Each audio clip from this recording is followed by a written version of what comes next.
முதலமைச்சரான பிறகு முதல் முறையாக தனது சொந்த தொகுதியான பெரம்பூர் செல்கிறார் முதலமைச்சர் விஜய். தற்போது கிடைத்த முக்கிய செய்தியாக பார்த்து வருகிறோம். மேலும் அங்கு பல மக்கள் நலத்திட்ட உதவிகளையும் அவர் தொடங்கி வைக்க இருக்கிறார். கூடுதல் விவரங்களுடன் இணைக்கிறார் எமது செய்தியாளர் சக்திவேல் அவர்கள். சக்திவேல் வணக்கம். தற்போது முதலமைச்சரான பிறகு முதல் முறையாக தனது சொந்த தொகுதிக்கு அவர் செல்கிறார். அங்கு ஏற்பாடுகள் எந்த விதமாக இருக்கிறது?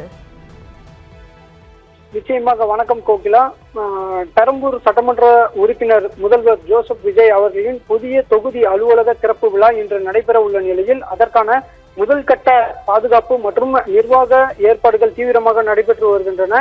இந்த நிகழ்ச்சியில் முதல்வர் ஜோசப் விஜய் நேரில் பங்கேற்க உள்ளதால் பெரம்பூர் மற்றும் அதன் சுற்றுவட்டார பகுதிகளில் உள்ள இடங்களிலும் காவல்துறையினர் பலத்த போலீஸ் பாதுகாப்பை ஏற்பாடு செய்துள்ளனர்.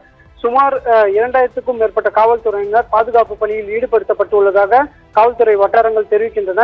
மேலும் அலுவலகம் அமைந்துள்ள பகுதி மற்றும் முக்கிய சாலைகளில் காவல்துறையினர் குவிக்கப்பட்டுள்ளனர். வாகனங்கள் மற்றும் பொதுமக்களின் நடமாட்டத்தை கண்காணிக்க கூடுதல் போலீசாரும் நியமிக்கப்பட்டுள்ளனர்.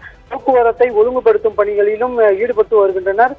முதல்வர் ஜோசப் விஜய் வருகையை முன்னிட்டு பெரம்பூர் மற்றும் சுற்றுவட்டார பகுதிகளில் இருந்து ரசிகர்கள், கட்சி நிர்வாகிகள் மற்றும் தொண்டர்கள், பொதுமக்கள் என ஆயிரக்கணக்கில் திரளாக வருவார்கள் என எதிர்பார்க்கப்படுகிறது. இதனால் எந்தவித அசம்பாவிதங்களும் ஏற்படாத வகையில் காவல்துறையினர் பல்வேறு முன்னெச்சரிக்கை நடவடிக்கைகளில் ஈடுபட்டு வருகின்றனர். மேலும் நிகழ்ச்சி நடைபெறும் இடம் முழுவதும் பாதுகாப்பு வலயத்தில் அமைக்கப்பட்டுள்ளது.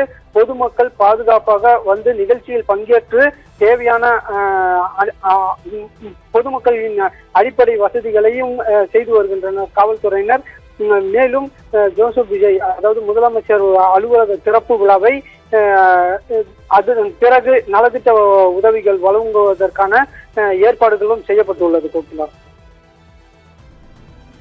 தகவல்களுக்கு நன்றி சக்திவேல்.